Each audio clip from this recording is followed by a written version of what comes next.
주영진의 뉴스 입격 다시 돌아왔습니다. 말씀드린 것처럼 우리는 여의도 정치 파트너 두 분과 함께하도록 하겠습니다. 유튜브로 보고 계시는 분들 화면에 짠하고 두 분 나타나셨죠? 임미애 더불어민주당 의원, 김소희 국민의힘 의원 나오셨습니다. 두 분 어서 오십시오. 네, 안녕하세요. 네, 안녕하세요. 두 분 다 지금 바쁘시죠? 대선이 네. 한창 이제 일주일 앞으로 다가왔으니까. 네, 예. 어제까지 의성에 있다가 예. 밤에 올라왔습니다. 주영진의 뉴스 입격 때문에. 네, 그렇습니다. 감사합니다. 예. 김소희 의원님도 요새 열심히 하고 계십니까? 예. 공약 발표할 때 예. 기후 공약 때 또 종일 있었고 예. 이제 직능 쪽 단체들 예. 지지 선언 이끌느라고 저희가 예. 직능 쪽 맡고 있거든요. 예. 네, 그러고 있습니다. 노동 문제 뭐 이런 부분에 또 아니요, 관심을 다 복지, 환경, 복지 환경 노동 좀 중요한 파트라서 예. 네, 그리고 또 이제 집중 유세 어제 이제 노도강 같은 집중 유세 뭐 이런 지역들은 가서 또 서포트하고 예, 한동훈 전 대표가 참석을 해서 어제는 또 예. 의미 있는 순간이었죠. 예, 알겠습니다. 자, 주영진의 뉴스 직격은 SBS 유튜브로도 시청이 가능한데요. 유튜브로 보고 계시는 분들 제작진들이 정말 열심히 하고 있습니다. 좋아요, 구독 꾹 눌러주시기 바랍니다. 우리 제작진이 얼마나 열심히 하고 있는지 우리 청취자 여러분들께서 또 시청하고 계시는 분들께서 꼭 알아주셨으면 하는 마음에 제가 처음으로 지난 4월 7일부터 방송을 시작했는데 처음으로 좋아요와 구독을 눌러달라는 이야기 여러분께 처음이세요? 처음으로 해드립니다. 예. 처음으로? 예. 여러분 너무한 거 아니에요? 할 때마다 해요. 예. 보통 다른 라디오에서는.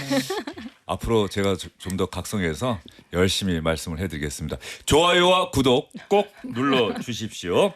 자, 두 분과 함께할 오늘의 첫 번째 주제는 단일화는 없다.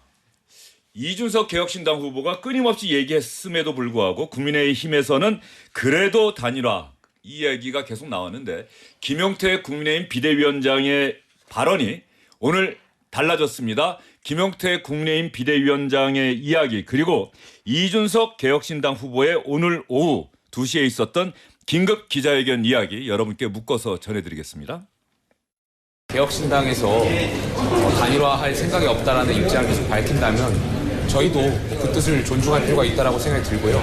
저희는 3자 구도에도 김문수 후보가 이길 수 있다는 확신이 있습니다.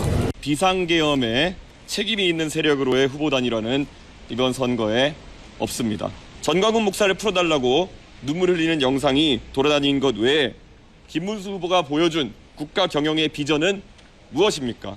비전이 없어서 겨우 생각해낸 것이 반 이재명이라는 기치 아래 역사 속으로 사라져야 했을 이낙연, 전광훈과 같은 이상한 재료들을 모아다 잡탕밥을 만들려고 하는 것 아닙니까?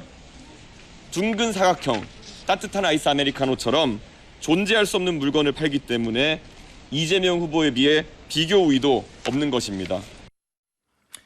이준석 후보가 그동안 이재명 민주당 후보를 강하게 비판해 왔고 김문수 국민의힘 후보에 대해서는 이 두 차례에 거친 TV 토론에서도 이렇게 강하게 공격하지 않았는데 오늘 긴급 기자회견에서는 상당히 강하게 비판했고요. 특히 국민의힘 김용태 비대위원장 이야기 김소희 의원님. 네.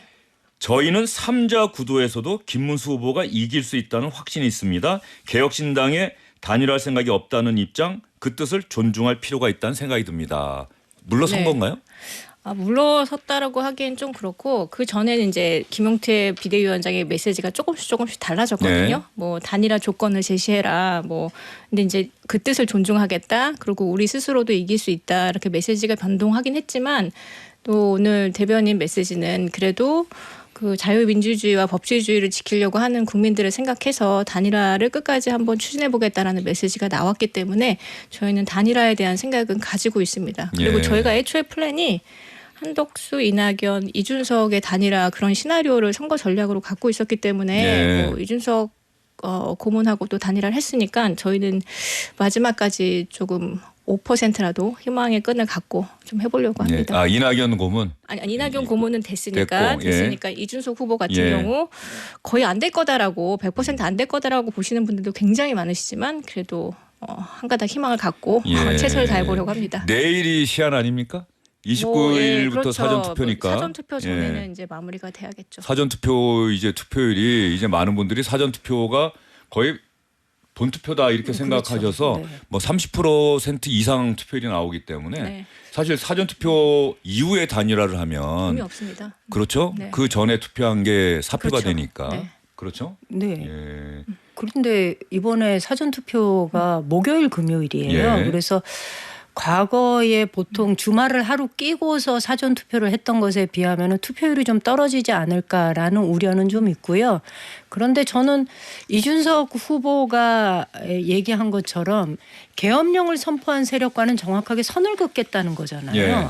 그리고 이번 대통령 선거의 원인을 제공한 것도 국민의힘의 계엄령 선포에서 비롯이 된 거고, 그러니 국민들도 이번 선거에 그 뭐랄까 이 초점을 맞춰야 되는 거, 심판의 기준은 계엄령이어야 된다는 얘기를 저는 둘러서 하는 말이라고 생각하거든요.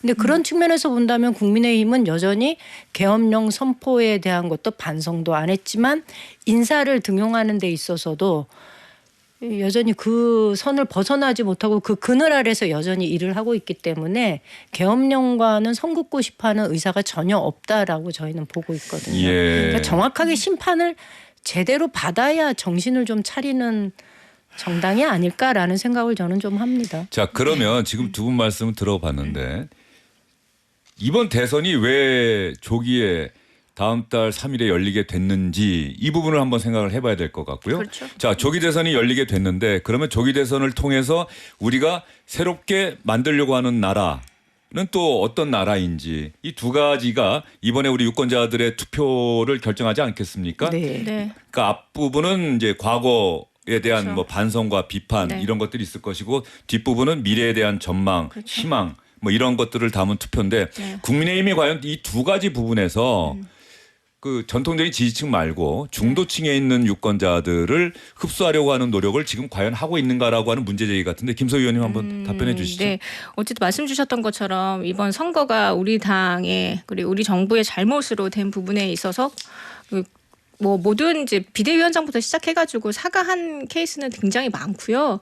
그래서 선거 시작부터 저희는 이제 굉장히 이제 뭐 안 좋은 상태로 시작했는데 거기다 당내 경선도 이상해서 그거를 봉합하는데 좀 시간이 걸렸지만 그 이후에 이제 당내 분열을 화합하는 메시지들은 계속 내고 있다고 저는 생각을 하고 대통령 탈당부터 시작해서 얼마 전에 이제 김문수 후보가 부정선거는 없다 사전투표 열심히 하셔라 그런 메시지를 내고 있고 또 오늘도 그 당무에 개입하지 않게 하겠다 해서 당원당규 개정도 네. 하고 있고 그런 여러 가지 이제 개혁되는 모습 변화하는 모습을 좀 보여주려고 하고 있고 그런 역할을 하는 데 있어서 한동훈 전 대표가 이제 경선의 가장 큰 피해자임에도 불구하고 그런 역할들 뭐 이렇게 해야지 이길 수 있다는 선거 승리 전략들을 좀 제시하면서 그런 방향으로 이끌려고 좀 노력을 하고 있고 그게 저는 노력의 일환이라고 이제 계속 말씀을 좀 드리고 있는 상황이고요. 그리고 아까 이제 이준석 후보가 뭐 네. 비상계엄에 책임이 있다 뭐 예. 이렇게 얘기했지만 그래서 그 비상계엄을 가장 막았던 당도 예. 네, 한동훈 대표와 그때 18명의 국민의힘이었고요. 이준석 후보는 담을 넘지 못해서 그 안에 있지 못했습니다. 어쨌든 그런 부분에 있어서 우리도 통감하고 있고 이 부분은 어떻게 잘 고쳐 나가겠다 이런 메시지를 전달하고 있는 건 사실이고 그럼에도 불구하고 절대 이재명 후보는 안 되겠다라는 메시지도 동시에 같이 있다고 생각합니다. 그래서 저는 이낙연 후보가 지지를 했더라고 생각을 하고 있고 이낙연 후보의 그 지지 안에 이제 지지를 하니까 민주당에서 굉장히 통렬하게 비판을 했잖아요. 그것도 저는 임팩트가 있다고 봅니다. 저희가 김상훈 의원이 민주당 갔을 때는 아무 관심이 없었거든요. 근데 이낙연 고문이 이제 오랫동안 전라도를 대표하는 그런 민주당 인사께서 이재명 후보가 되면 괴물 독재가 된다. 민주주의와 법치주의가 없어진다. 이런 메시지를 가지고 어쨌든 이재명을 막아야 된다는 예. 메시지를 주셨기 때문에 그거에 동의하는 국민들도 계시다는 목소리를 같이 전달하고 싶습니다. 예. 김소희 저는, 의원님이 예. 말을 길게 하시는 분이 아닌데 길게 하시는 이유가 있을 것 같아요. 예, 임미 근데 의원님. 저는 이준석 후보의 발언을 보면서 아까 말씀드린 대로 계엄 세력과는 분명하게 선을 긋겠다. 그런 얘기 하거든요. 이준석 후보의 발언을 정확하게 네네. 보시면은요. 네. 계엄을 선포한 책임이 있는 세력으로의 단일화는 이번 없다. 선거에 없습니다. 즉 예. 김문수 후보로의 단일화는 없다. 그렇죠. 나로의 단일화, 이준석으로의 단일화는 있다. 그러니까 저는 이 얘기를 들으면서 그래요. 그렇게 치면은 오히려 단일화를 얘기하고자 한다면 이재명과 이준석의 서로 공조는 가능할 수 있는 여지가 있다라고 저는 오히려 읽히거든요. 예. 예. 그런데 그거를 굳이 벌써 수차례에 걸쳐서 이 계엄령 선포 세력과는 단일화 없다라고 얘기를 했는데도 불구하고 여전히 희망 섞인 목소리를 내면서 한편으로는 선대위는 또 잡탕밥 수준으로 이 구성하고 있는 국민의힘이 정말 반성의 여지가 있느냐, 중도층을 끌어들이기 위한, 설득하기 위한 전략이 있느냐, 전혀 없다는 거죠. 예. 그래서 저는 볼 때, 그리고 이제 이낙연 총리와 관련된 문제도요. 그 국민의힘이 김상욱 의원의 예. 경우는 이게 좀 아픈 손가락이잖아요. 이제 계엄령 선포되고 나서부터 당시 김상욱 의원이 보여줬던 모습은 어쩌면 국민의힘 입장에서는 게 아픈 손가락일 거다라는 생각이 좀 들고요. 이렇게 보면 좋을 것 같아요. 영남권에서 오랫동안 보수 정당을 지지했던 권오을이나 박창달 의원이 이재명의 지지 선언을 한 것과 이낙연이 호남을 기반으로 해서 정치를 해왔고 민주당이 키웠던 정치임에도 불구하고 이낙연이 김문수를 지지한 것이 같은 효과가 있을 것인가, 내지는 어떤 이 대중들한테 인식이 되어질 것인가를 보면 저는 이 권오울이나 박창달 의원의 모습은 오히려 영남권에서 가지고 있었던 이재명에 대한 거부감, 그러니까 그다음에 약간의 두려움, 이런 것들이 희석시키는데 긍정적인 영향을 끼쳤지만 오히려 이낙연의 경우는 이미 지난 총선에서도 심판을 받았고 그 지역 주민들이 갖고 있는 정서는 정말로 당신이 잘나서 그동안 민주당으로 정치를 계속했던 것이 아니라 당신을 도구로 쓰려고 했던 광주 전남 시민들의 의지가 있었기 때문에 당의 의지가 있어서 이만큼 온 건데, 마치 본인이 잘나서 그런 화려한 정치적 경력을 가졌던 것처럼 착각하고 김문수를 지지하는 곳으로 넘어갔거든요. 그래서 저는 훨씬 더 역효과가 날 거라고 보는 거예요. 이게 중도층의 확장으로 이어질 것인가 보면은 저는 오히려 확장이 아니라 지금 말씀하신 거는 뭐 권오을 전 의원이나 박창달 전 의원 저도 예전에 현장에서 직접 취재하고 잘 아는 정치인들인데 그분들도 오랫동안 정치 현장을 좀 떠나 있었던 분들이고 그럼에도 불구하고 영남권이라는 특성이 있기 때문에 영남권에서 보수 정당, 즉 지금 국민의힘의 전신 정당에서 활동하던 분들이 이재명 후보를 지지하는 것과 직접 문재인 정부에서 국무총리까지 했던 민주당이 키워왔던 노무현 전 대통령 당선인의 첫 인수위 대변인이었던 이낙연이라는 정치인이 뭐 민주당 경선에서도 뭐 당도 이제 달리하고 그 지난 대선 때는 경선에서 아깝게 석패를 했지만 그 다음부터는 오로지 반 이재명이라는 기치를 내걸고 있었는데 이번에 김문수 후보 지지를 선언하는 것과의 어떤 영향력과 파괴력, 임미애 의원은 이거는 이낙연 전 총리의 김문수 지지 선언은 전혀 파괴력이 없다, 이렇게 말씀을 해주셨는데 김소 의원은 좀 다른 의견을 갖고 계시는 거죠? 네, 저는 뭐 임팩트는 충분히 있을 거라고 생각을 하고 그 부분은 뭐 내일부터는 여론조사 발표가 좀 안 되겠지만 여론에도 영향을 좀 미칠 거라고 생각을 합니다. 그리고 지난 대선 때 경선을 하실 때 민주당 경선을 할 때 그 이낙연 대표께서 대장동 백현동 사건 얘기를 꺼내면서 실제로 큰 피해를 줄 만한 내용을 꺼내셨고, 실은 그런 부분에 대해서 지금 이재명 후보가 본인의 재판을 다 연기했고 또 본인의 판결에 대해서 마음에 들지 않는다라는 뭐 그런 인식하에 대법원장 인사청문 뭐 탄핵도 하시고 뭐 그런 것도 하고 청문회도 하고 그런 것도 하고 계시잖아요. 그런 여러 가지 상황들을 봤을 때 저는 분명히 임팩트가 있을 거라고 생각을 하고 있습니다. 자, 그러면 두 분 이낙연 전 총리 이야기를 먼저 꺼내셔서 이낙연 전 총리의 오늘 기자회견, 김문수 후보에게 저의 한 표를 던지겠다, 그 이야기, 그리고 민주당에서 뭐라고 어떤 말을 비판했는지 그 이야기 한번 들어본 다음에 저희의 이야기를 이어가도록 하죠. 김문수 후보와 저는 괴물 독재국가 출현을 막고 새로운 희망의 제7공학을 준비하는데 각자의 방식으로 협력하자는데 원칙적으로 합의했습니다. 저는 아버지에 이어 2대째 민주당 당원이었습니다. 민주당에서 의무를 다하며 성장했고 기회를 누렸습니다. 그렇지만 법치주의와 민주주의를 파괴하는 괴물 독재국가의 길까지 동행할 수는 없다고 저는 결론 지었습니다. 저렇게 찾기도 쉽지 않은 두 사람의 결합은 반헌법 야합이자 내란 야합이자 변절자들의 야합이자 사꾸라들의 야합이자 긍정적 비전 없는 네거티브들의 야합이다. 예, 앞에 부분은 이낙연 전 총리의 이야기였고요. 뒷부분은 민주당 김민석 상임 공동선대위원장의 이야기였습니다. 김민석 의원도 참 지난 20년 동안 정치적 부침을 많이 겪었었고 또래 586 의원들로부터 상당한 비판도 많이 받았었는데 이제 김민석 의원의 입에서 이낙연 전 총리를 향해서 뭐 야합이다, 뭐 사꾸라라는 표현까지 아까 얼핏 나왔던 것 같은데 예전 이 대한민국 정치 아주 오래전에 뭔가 정당의 당론을 배신하고 다른 행동과 이야기를 하면은 그때 사쿠라라는 이야기가 참 많이 쓰였었는데 오랜만에 다시 나왔네요. 이낙연 전 총리가 이재명 후보에 대한 반감이 참 큰 것 같아요.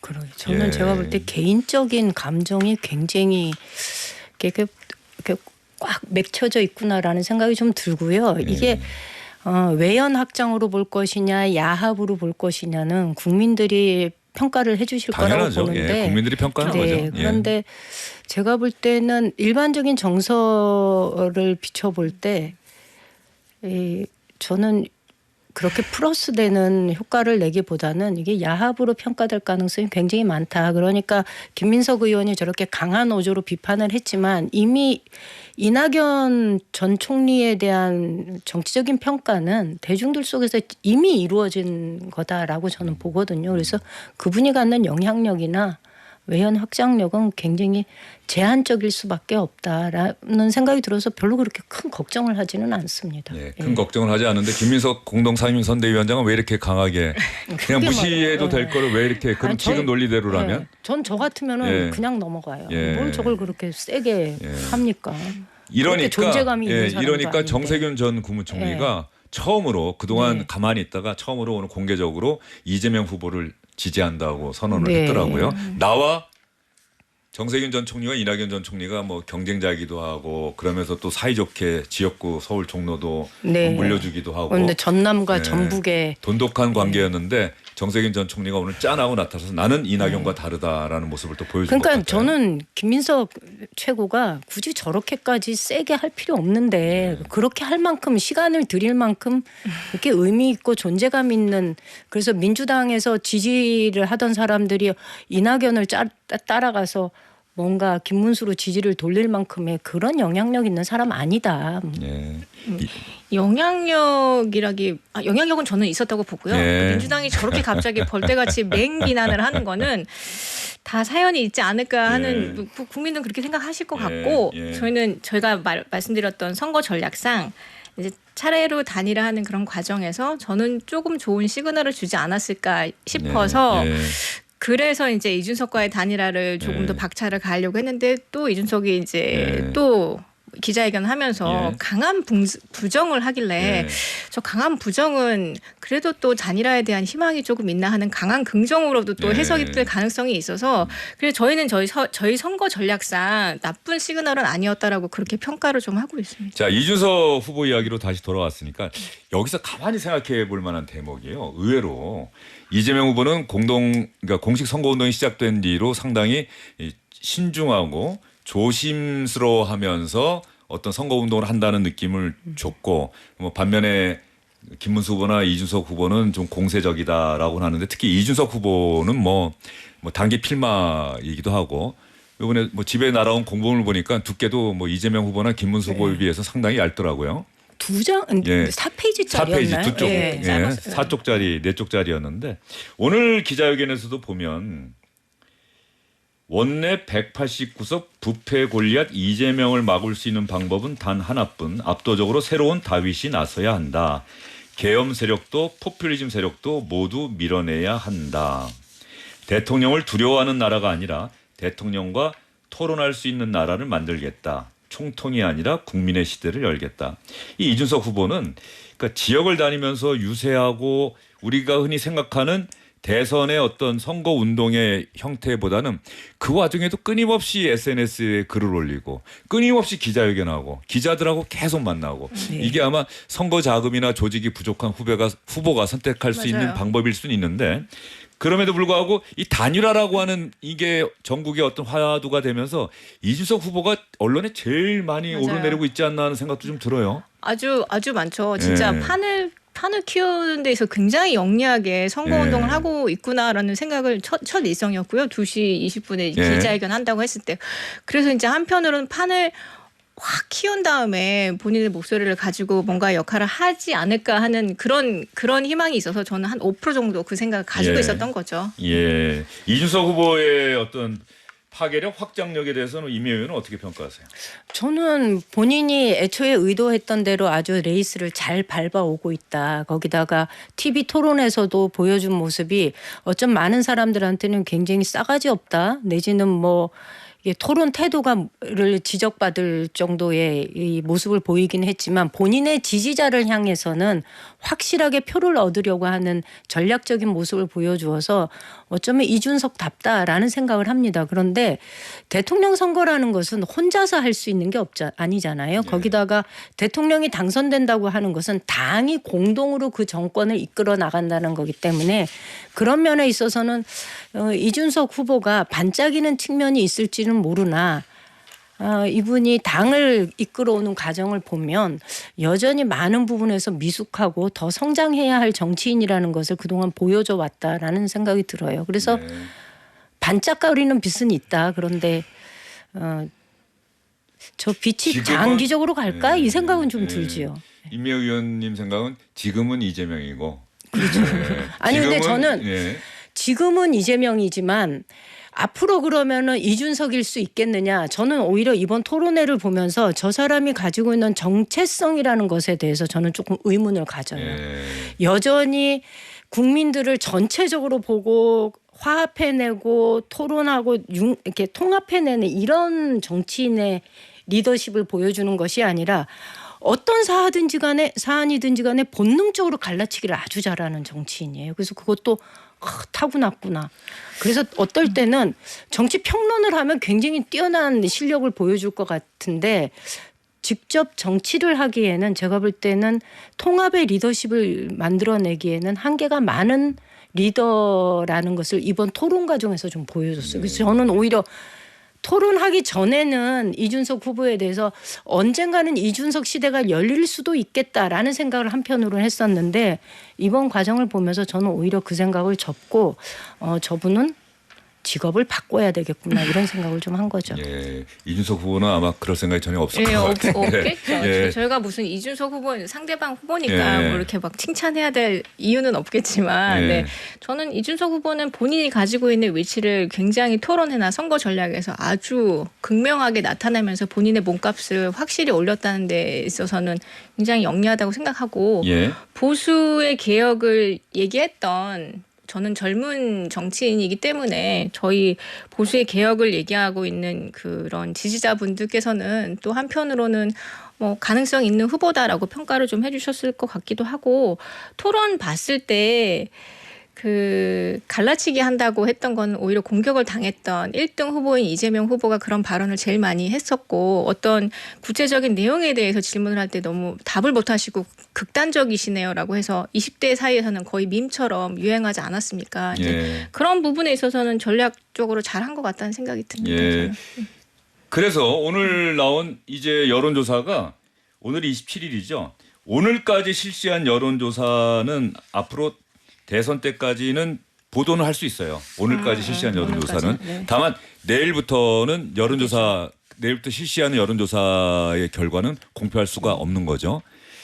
중앙일보와 동아일보가 오늘 공개한 여론조사를 여러분께 말씀드리겠습니다. 먼저 중앙일보가 한국갤럽에 의뢰한 여론조사는요.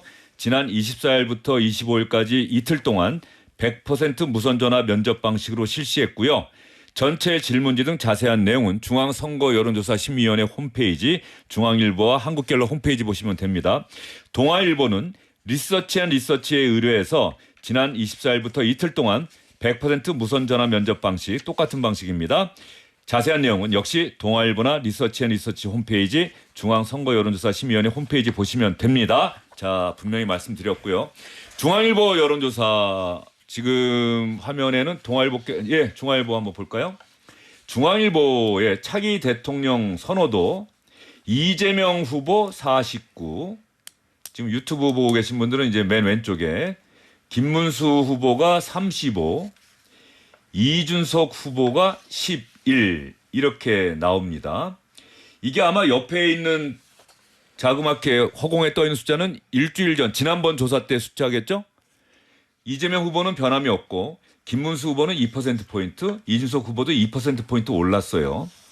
그런데 여기서 특이할 만한 대목이 양자 대결. 이건 결국 뭐 단일화가 이루어지진 않았는데 단일화가 이루어진다는 전제겠죠. 이재명 대 김문수 하면 이재명 52, 김문수 42. 이재명 대 이준석을 했더니 이재명 51, 이준석 40.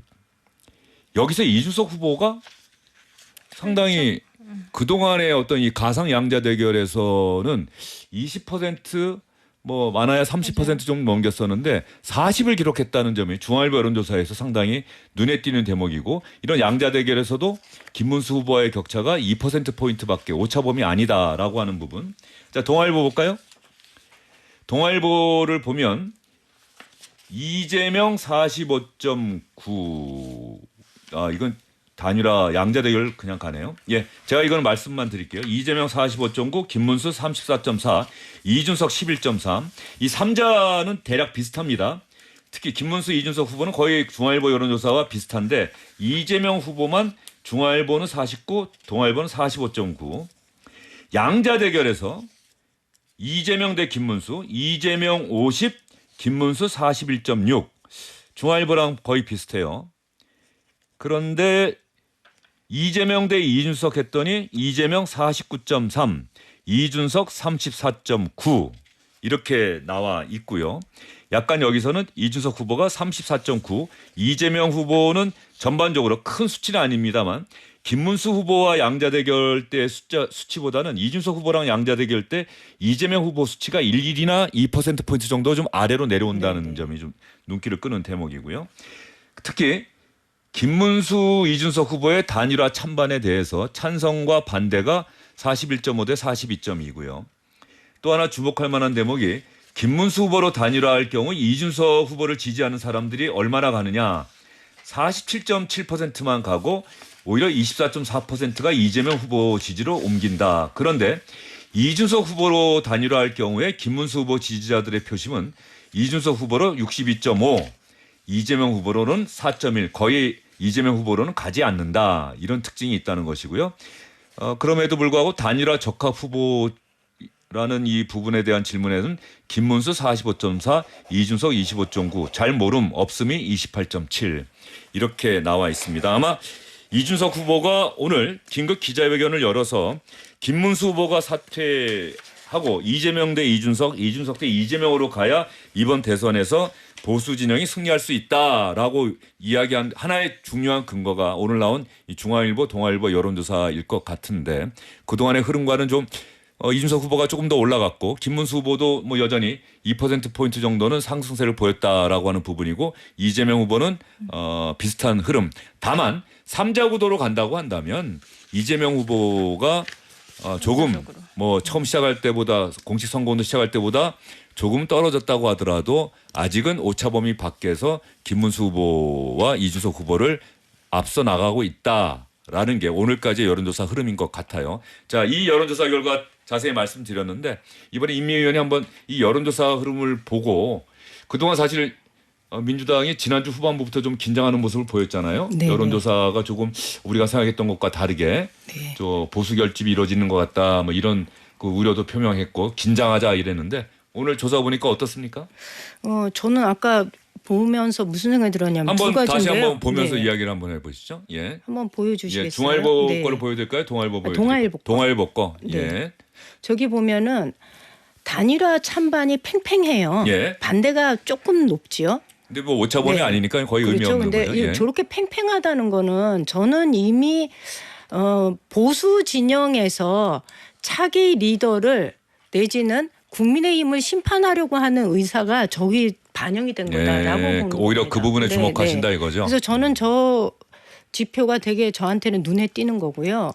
단일화 적합 후보가 여전히 김문수 후보가 높기는 하지만 실제로 양자 구도로 봤을 때 이준석으로 단일화할 경우에 김문수 지지자들의 표심이 이동을 하는 거잖아요.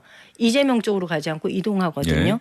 이걸 본다면은 저는 이미 다수의 국민들이 국민의힘에 대한 심판은 이미 마음속으로 정리가 된 거다라고 보는 겁니다. 그러니까 어쩔 수 없이 3자 구도일 때 당선 가능성을 높이기 위해서 국민의힘 김문수 후보를 지지하는 표수가 많을지는 모르지만 이미 만약에 단일화를 한다면 보수를 살릴 수 있는 거는 김문수가 아니라 이준석으로 가서 완전히 새롭게 재건이 되어야 된다는 것을 여론으로 보여주는 것이 저는 저 지표라고 보는 거거든요. 그래서 이번 선거에서 저도 유권자들한테 한 말씀 드리고 싶다면 이번 선거에서 심판을 확실하게 해야 되는 것은 계엄령을 선포한 국민의힘 보수 집단이라는 것을 좀 분명하게 해 주셔야 된다는 얘기를 좀 드리고 싶습니다. 예. 김소희 의원은 이번 여론조사 자세히 보셨는데. 네. 이게 단일화 찬반에 대한 여론은 단일화를 반대하는 쪽은 뭐 단일화가 되면은 민주당 쪽이 불리하니까 그렇게 답변을 충분히 했을 거라고 생각해서 팽팽하게 나올 거라고 보고요. 선거에서 이길 수 있는 전략은 상대 후보가 실수할 때 그리고 우리 당 입장에서는 단일화할 때 그럴 때 가능성이 좀 높아진다고 생각합니다.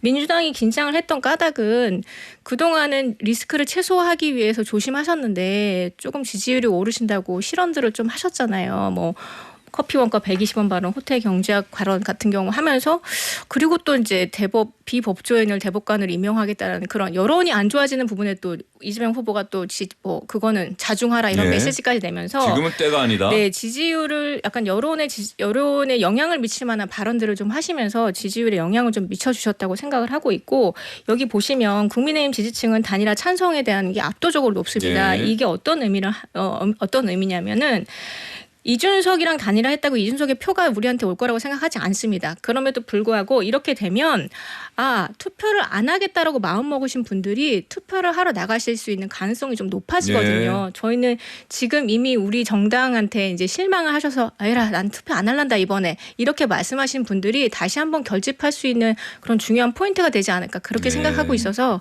두 가지 전략으로 좀 보고 있습니다. 그러니까 그렇게 말씀을 하시면 오히려 단일화를 이준석으로 했을 때 훨씬 더 많은 표를 가져갈 수 있다는 여기서는 거죠. 이준석으로 갈 때는 가지 않는다가 더 많기 아니 그러니까 이재명으로 가지 않고 그래도 이준석으로 가는 거죠. 콘크리트 지지층을 기반으로 해서 그래도 이준석의 12% 중에서 2, 3%만은 가져와도 투표 그래도 한번 해볼까? 이제 이재명이라는 후보가 가지고 있는 그런 실체를 좀 보여주는 몇 가지 액션들이 좀 있었으니까 그래 맞다 이재명이 저런 후보였지라고 생각을 하면서 다시 또 나가실 가능성을 저희는 보고 있는 알겠습니다. 겁니다. 지금 임혜영 의원이 말씀하신 거는 아마도 표의 확장성이라는 게 좀 여론조사 흐름에서 나타난 거는 확장력이라고 하는 측면에서는 이준석 후보가 더 큰 것 아니냐라고 하는 여론조사 흐름은 그렇게 나타났는데 아마도 김소희 의원이 말씀하신 거는 임혜영 의원이 특히 또 경북에서 오랫동안 또 민주당 소속으로 활동해 오셨는데 지금 여론조사 흐름에 나타나고 있는 이 대구 경비나 부산 경남에서의 여론조사 지표상 김문수 후보가 지금 절반에 못 미치고 있는 것으로 나타나는데 이재명 후보는 지난 대선 때보다 더 얻을 수 있겠다는 희망이 보이는데 민주당이 아직도 긴장하고 있는 것 중에 하나 그리고 국민의힘이 기대하고 있는 것 중에 하나는 정작 대선 당일에는 사전투표나 본투표에서는 그래도 전통적인 지지 기반인 대구, 경북, 부산, 경남에서 결집이 이루어져서 김문수 후보가 여론조사보다 훨씬 더 많은 득표율을 기록하지 않을까. 그렇게 되면 민주당도 또 그 가능성을 지금 경계하고 긴장하는 것 아닌가. 이런 질문을 그거는 드리게 우려가 되네요. 아니고요. 사실은 저희 수년 동안 경험한 바에 의하면 매번 선거 때마다 사실 경험하셨을 것 같아요. 저희가 현장에서 느끼는 분위기하고 투표함을 개표를 딱 했을 때 느끼는 절망감하고 보면은 이런 생각 들죠. 내 표 어디 갔지? 그 거리에서 만났던 수많은 지지 의사는 어디로 간 것이야? 이런 생각을 할 때가 되게 많아요. 그래서 표라는 것이 쉽게 움직이기 어렵고 움직이려면 유권자 입장에서 큰 결심이 필요한 행위라는 거를 저희가 영남권에서 선거를 치르면서 경험을 했거든요. 그래서 저는 보수의 결집은 그거는 불보듯 뻔한 일이다. 예. 그리고 실제로 저희가 그래서 목표로 삼고 있는 거는 경북에서 한 25% 정도 지난번 23%였거든요. 그래서 25에서 한 27, 8% 정도의 상승을 가져오면 참 좋겠다라는 생각을 해요. 그런데 다른 사람들은 뭐 25%, 27% 그러면 에게 이럴지 모르는데요. 저희 농촌 지역이 많은 지역인 경우에 고령화 비율이 워낙 높고 그래서 자기가 걸어서 정말로 제가 흔히 말로 이런 얘기 하거든. 자기 발로 걸어 다니는 사람들이 모두 다 나 찍어주면 35%야 이런 얘기 하거든요. 그러니까 사회 이렇게 맞아. 실제로 이렇게 경제 활동을 하면서 예. 교류가 있는 사람들의 다수가 지지 의사를 표하고 그래서 밤에 가만히 앉아서 생각해 보면 어머 나 이거 될 것 같아라는 선거 그런 분위기일 예. 때 저희가 얻는 예. 득표가 예. 30에서 35%예요. 근데 지금 현장에서 저희가 그렇게 느끼냐? 아니거든요.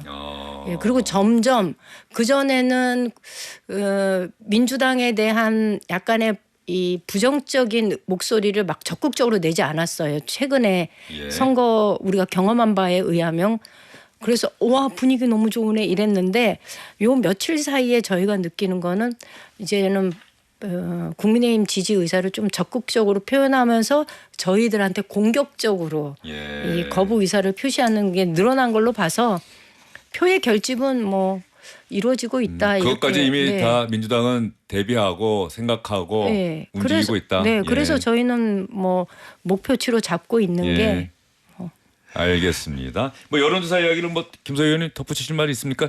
이준석 의원이 오늘 이준석 후보가 한 얘기 보면은 김문수 네. 후보는 지금 최대치가 나왔고 내일부터는 꺾일 거고 그건 또 이준석 알 수가 없는 후보는 게. 나는 올라갈 거다. 최종적으로 나하고 이재명 후보의 싸움이 될 거다라고 기자회견에서 주장을 했는데.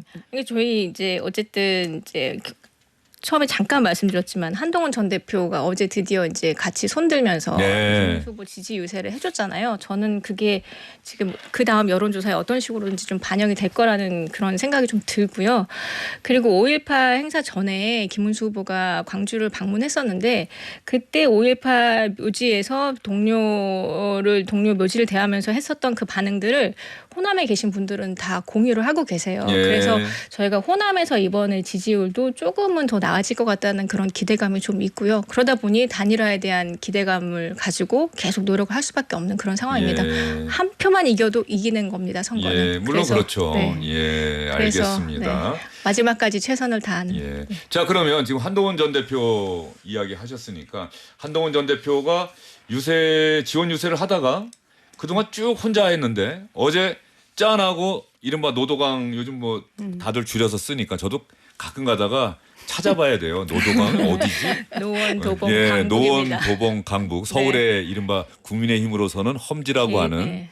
거기 유세에 짠하고 나타났어요. 그래서 한동훈 전 대표가 어제 어떤 얘기했는지 그런데 한동훈 전 대표가 김문수 후보가 이겨야 된다라고 할 때는 환호가 있었는데 이 친윤 구태 정치 척결해야 한다고 할 때는 현장에 있던 김문수 후보 지지자들 중에 상당수가 또 야유를 보냈다고 해요.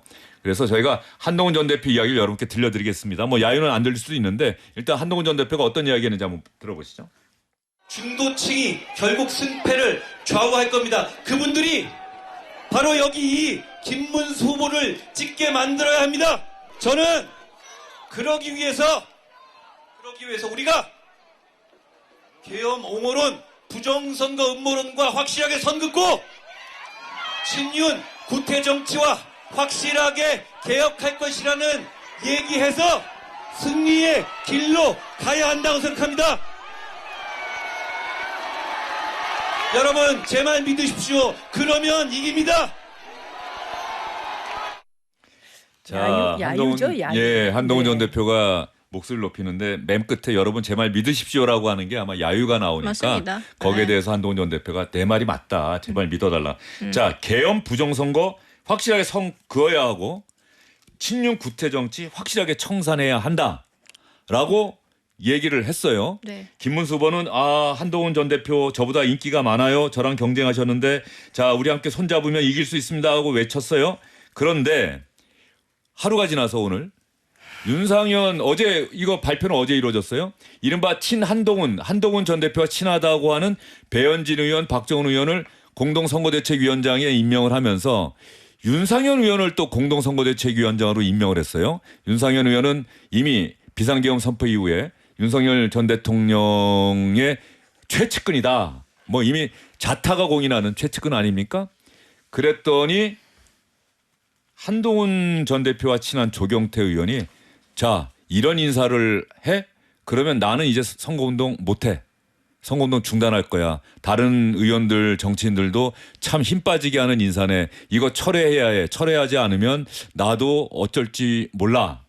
지금 이런 분위기라고 하는데 김소희 의원이 누구보다 분위기 잘 아실 것 같아요? 네, 아쉽죠. 예. 매우 많이 아쉽습니다. 그리고 그런 메시지를 조경태 선대위원장께서 어쨌든 한동훈 대표가 이렇게 지지를 하기로 시작할 때 조경태 선대위원장도 같이 마음을 합쳐서 선대위원장을 하시겠다라고 예. 한 거였거든요. 제가 윤재혁 위원장이었다면 저는 이런 인사를 안 했을 텐데 당 지도부 입장에서는 선대위원장 입장에서는 고육지책이 아니었을까 이렇게 생각만 해봅니다. 근데 고육지책이요? 네, 제가 본인을 김소희 의원님 말씀 듣다 보면 뭔가 이렇게 말하기가 어려우면 항상 마지막을 웃음으로 마무리하시는 것 같아요. 네, 예. 맞습니다. 근데 마음에 안 드시죠, 사실? 마음에 안 들죠. 예. 그럼 저라면 이렇게 안 했죠. 예. 그리고 아까 야유 소리 들으셨잖아요. 한동훈 전 대표는 본인이 이런 메시지를 전할 때 야유를 들을 거를 알고 그 장소에 가서 지지를 해달라고 도움을 하신 거예요. 그 정도로 이제 희생을 하면서 그래도 우리가 승리해야 되지 않겠냐 하는 그 생각 하나로 가서 지원을 해주고 있는데 당 입장에서 이거 자꾸 삐그덕거리는 소리를 내니까 매우 많이 아쉽죠. 철회할 것 같습니까? 철회하지 않을 것 같습니까? 지금 공격적으로 얘기를 하고 있는데 이 이슈가 계속 나오면 안 됩니다. 어떤 예. 식으로인지 빨리 마무리를 해야 합니다. 예, 이거는 그렇죠. 우리 당한테 좋은 게 아닙니다. 저희는 네. 계속 공격을 해야 되겠네요. 그러면 그런 면에서 저희는 보면 김문수 후보와 국민의힘이 뭔가 확실하게 선을 긋고 있지 못하다는 생각을 많은 분들이 하는 것 아닐까. 선을 긋고 싶지 않은 거지요. 오히려? 네, 그럼요. 예. 이거는 저는 아까 그 야유 들으면서 한동훈 전 대표의 가는 길이 참 험난하겠구나 이 생각이 좀 들었고 결국은 이게 이 기존의 지지자들을 벗어나지 못하고 벗어날 생각이 없다 보니까 이런 인사를 하는 거잖아요. 윤상현이라는 분을. 근데 윤상현 의원이 어떤 분이었는지를 저희 작년 시계를 조금만 돌려보면은요. 이분은 대선 이기겠다고 생각을 마음 먹으면 이런 분을 선대위에 앉히면 안 되는 겁니다. 예. 서부지법의 난동 사태 있었을 때 그것을 적극 조장하고 옹호했던 사람이 이분이거든요. 이분이야말로 계엄령 이후에 지속적으로 보여줬던 모습이 합리적이고 이성적인 정치인이다라는 생각이 안 들 정도로 매우 극단적인 발언, 극우적인 모습들을 보여왔거든요. 근데 이분을 다시 끌어들여서 한다는 거는 어쩌면 어제 그 야유를 좀 이렇게 희석시키기 위한 인사였을 가능성이 있는 거죠. 지지층을 향한 구애였을 텐데 저는 이런 식으로 선거를 치르면 한동훈 위원장이 지금 한동훈 전 대표가 네. 이제 유세를 더 이상 이것 안 때문인지 하죠. 어떤 건지 모르겠습니다만 이제 지원 유세를 안 할 수도 있는 겁니까? 아니 거기까지는 아직 결정되지 예. 않았는데요.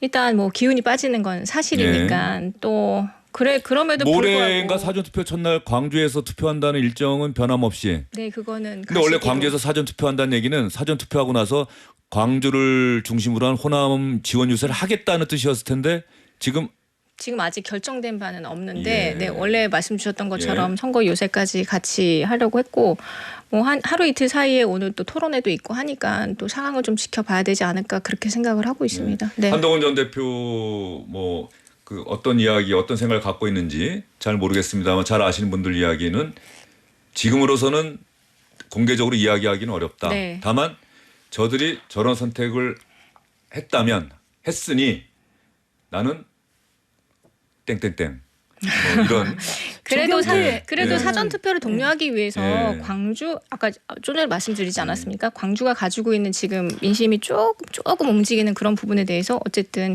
광주 지역을 방문해서 하는 거는 저는 또 의미가 있다라고 생각을 하거든요. 전략적으로는. 예. 그래서 조금만 기다려 한동훈 보시죠. 전 대표의 지원 유세가 만에 하나 중단된다면 김문수 후보로서는 그것도 상당한 타격이 타격이 크죠. 네. 어쨌든 중도층을 그래서, 네. 이 견인하고 있는 그런 역할을 하고 있을 텐데. 네. 투표 안 하시겠다고 하는 중도 보수층을 끌어오는 데는 네. 진짜 헌신을 다해서 노력을 하고 계신 거거든요. 자, 국민의힘 내부 상황이 뭔가 하여튼 이 김문수 후보가 사전 투표 한다 그랬다가 다시 지금 할지 안 할지 아직까지 얘기를 확실하게 한 것 같지는 않아요. 아닙니다. 저희 이제 당에서 내보내는 아니, 모든 홍보물들은 그렇게 돼 있습니까? 다 돼 있고요. 그런데 제가 사전 투표를 독려하고 있습니다.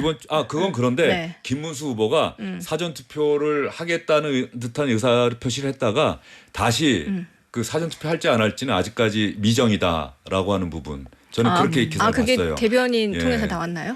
제가 그 김문수 후보의 이야기, 아. 기자들과 만나서 한 이야기, 그걸 제가 봤거든요. 저는 안 할 가능성도 예. 매우 높다 이렇게 보거든요. 여전히 김문수 후보의 말이나 행동을 보면 지지층의 그 둘레에서 벗어나지를 못해요. 중도층의 마음을 얻기 위한 어떤 정책도 지금 펴지 못하고 있거든요. 그렇다면은 저는 지지층을 중심으로 해서 여전히 부정선거론 그리고 사전투표가 갖는 위험성에 대해서 계속 경고를 하는 사람들이 이 지지층이잖아요. 그래서 지지층의 그 요구를 벗어나지 못할 가능성이 많다라는 생각이 그래도 좀 듭니다. 지금 뭐 네. 정치개혁 공약이라든지 뭔가 내시는 걸 보면은 그래도 중도 민심을 끌어들이려고 노력은 많이 하고 계시고 오늘 내셨던 이제 영부인에 대한 메시지도 네네. 저는 그런 의미라고 생각을 합니다. 앞으로는 전혀 인사에 개입하지 않게 하겠다부터 시작해서 유경수 여사와 같은 영부인의 상을 기대하고 있는 국민들께 지금까지 굉장히 많은 실망을 끼쳤다. 앞으로는 절대 그렇게 하지 않겠다는 것도 저는 뭐 지지층들만 생각했다면 그렇게 그런 메시지를 근데 내시지 저는 않았을 거라고 여전히 생각하거든요. 정치 개혁을 얘기하면서 계엄과 선을 긋지 못한다는 게 저는 그래서 이해가 안 가요. 그러니까는 예. 김문수 후보의 정치 개헌하고는 개혁이라는 거는 선을 그은 지 오래됐고 그렇기 때문에 임기 단축 개헌이라는 메시지를 낼 수 있었던 것도 거기에 있습니다. 저희는 아니죠. 이미 계엄을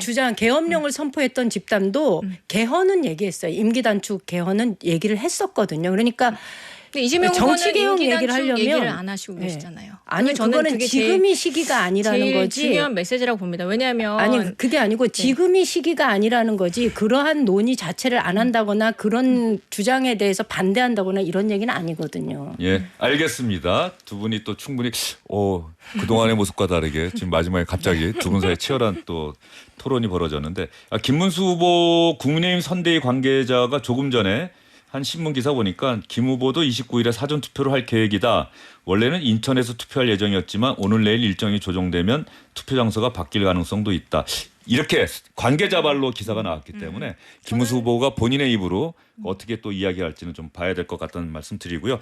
자, 이렇게 여기까지 국민의힘 내부 상황까지 말씀드렸어요. 윤상현 의원을 공동선거대책위원장으로 임명을 하자 친한동훈계에서는 이거 힘 빠진다. 야, 선거운동 난 못하겠다는 목소리까지 나왔는데 이것과 관련해서 이재명 후보가 김문수 후보에 대해서 어제 유세입니다. 그리고 김문수 후보가 어제 이재명 후보를 향해서 어떤 이야기했는지까지 들려드리고 두 분의 마지막 발언 듣고 오늘 순서는 마감하는 걸로 하겠습니다. 한번 들어볼까요? 국민의힘이 선출한 김문수 후보는 극우주의자일 뿐만 아니라 윤석열 내란 수계와의 단절을 거부하는 사람입니다. 제가 물어봤습니다. 당신은 윤석열 내란 수계와 단절할 것인가? 당신은 극우 전광훈 목사와 눈물 흘리는 그런 특별한 관계던데 그런 관계를 단절할 생각이 있냐? 여러분이 지켜보는 가운데 공식적으로 물었지만 그는 내가 언제 울었냐? 라고만 할 뿐 단절하겠다는 말을 끝까지 하지 않았습니다. 방탄조끼를 입고도 겁이 나가지고 방탄 유리를 덮어쓰고 연설을 해요. 방탄 유리를 덮어쓰고도 양심의 가책이 되니까 겁이 나가지고 이제는 자기를 재판한 대법원장을 탄핵하겠다고 합니다. 자기를 재판한 대법원장을 특검하겠다고 합니다. 자기를 재판한 대법원장을 청문회하겠다고 합니다. 여러분 이거 말이 됩니까?